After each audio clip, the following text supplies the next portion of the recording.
દક્ષિણ ગુજરાતમાં ડાંગરના વાવેતર ઉપર 50% કાપ મૂકવાની વાત ઉપર ખેડૂતોમાં ભારે રોષ જોવા મળી રહ્યો છે। દક્ષિણ ગુજરાતમાં મુખ્ય પાકોમાં શેરડી અને ડાંગરના પાક છે, તો દક્ષિણ ગુજરાતમાં અંદાજે 2 થી 2.5 લાખ હેક્ટર જમીનમાં ડાંગરનું વાવેતર થાય છે। ચોમાસું અને ઉનાળુ ડાંગરનું ઉત્પાદન દક્ષિણ ગુજરાતમાં જોવા મળે છે। પાણીને લઈ અને હવે ડાંગરના પાક ઉપર અવરોધ આવી શકે તેવી સ્થિતિ ઊભી થઈ છે।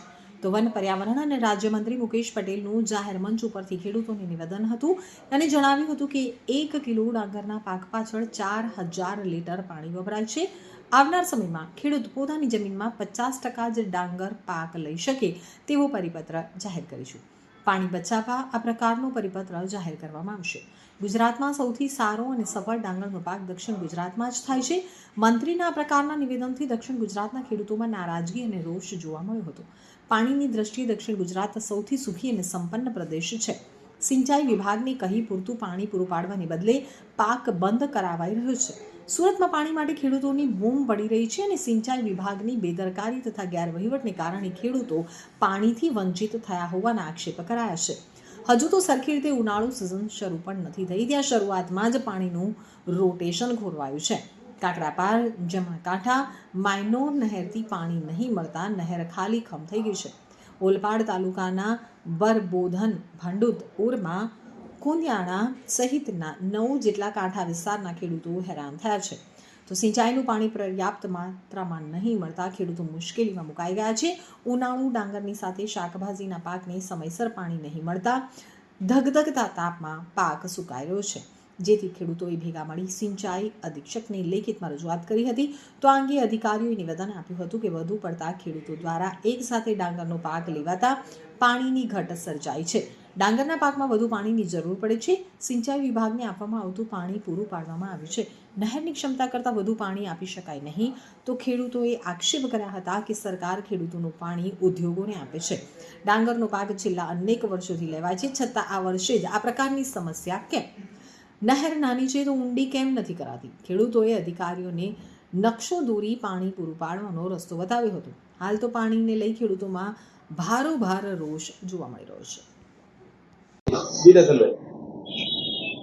ગુજરાતમાં છેલ્લા 35 વર્ષથી વધુ સમયથી ભારતીય જનતા પાર્ટીની સરકાર છે અને ભારતીય જનતા પાર્ટીની કેન્દ્રની અને ગુજરાતની સરકાર ખેડૂતોની આવક બમણી કરવાની વાત કરે છે। 24 કલાક વીજળી આપવાની વાત કરે છે અને બીજી બાજુ સરકારના જ એક મંત્રીશ્રી જે પ્રમાણે ડાંગરના ખેતી માટે પરિપત્ર લાવવાની વાત કરે છે, એ ખેડૂતો માટે, સમાજ માટે અને સરકાર માટે પણ એક ચિંતાનો વિષય છે। ખેડૂત એ જગતનો તાત છે અને જગતનો તાત એ ખેતી કરીને, શાકભાજી પકવીને, ડાંગર, શેરડી, ઘાસચારો કે અન્ય બાગાયતી પાકો પકવીને એનું પોતાનું જીવન ધોરણ ચલાવે છે અને સમાજને પણ જીવાડવાનું કામ કરે છે।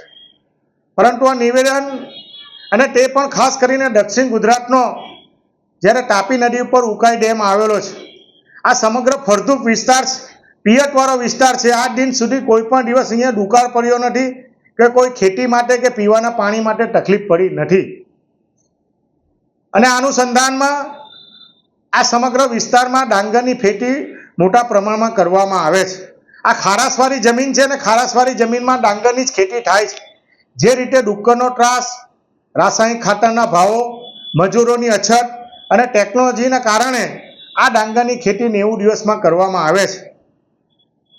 બીજી બાજુ સરકારને અને તંત્રને વારંવાર રજૂઆત કરવા છતાં તંત્ર દ્વારા જે પ્રકારે વેસ્ટેજ કેનાલ, નાની નાની માઇનરો અને કેનાલની ઉપર ગેરકાયદેસર રીતે ટ્રીટેડ કર્યા વિનાનું પાણી છોડી દેવામાં આવે છે, એની ઉપર કાયમી સ્ટ્રક્ચર બનાવી દેવામાં આવે છે, એને નાની કેનાલોને પૂરી દેવામાં આવે છે।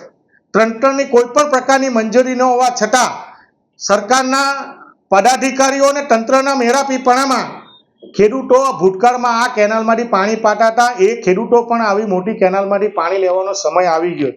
બીજી બાજુ સરકાર આ કાકરાપાર જે નહેર છે એને વિસ્તૃતીકરણ કરીને 1000 કરોડ રૂપિયાનો ખર્ચ કર્યા પછી પણ આ કેનાલની કેપેસિટી 3500 ક્યુસેસની કરતાં તમે જો દર વર્ષે મોટા પ્રમાણમાં ભંગાણ પડે છે, એમાં મોટા પ્રમાણે ભ્રષ્ટાચાર કરવામાં આવ્યો છે। જ્યારે આ કેનાલ જૂની હતી, 2800 ક્યુસેસની સપાટીવાળી હતી, ત્યારે આ કેનાલોમાં 0 થી ટેલ સુધી પાણી પહોંચી જતું હતું, પરંતુ સરકારની અને સિંચાઈ વિભાગના અધિકારીનો અવણાવટને કારણે એનો કોઈ ભોગ બનતો હોય તો ખેડૂત બને છે.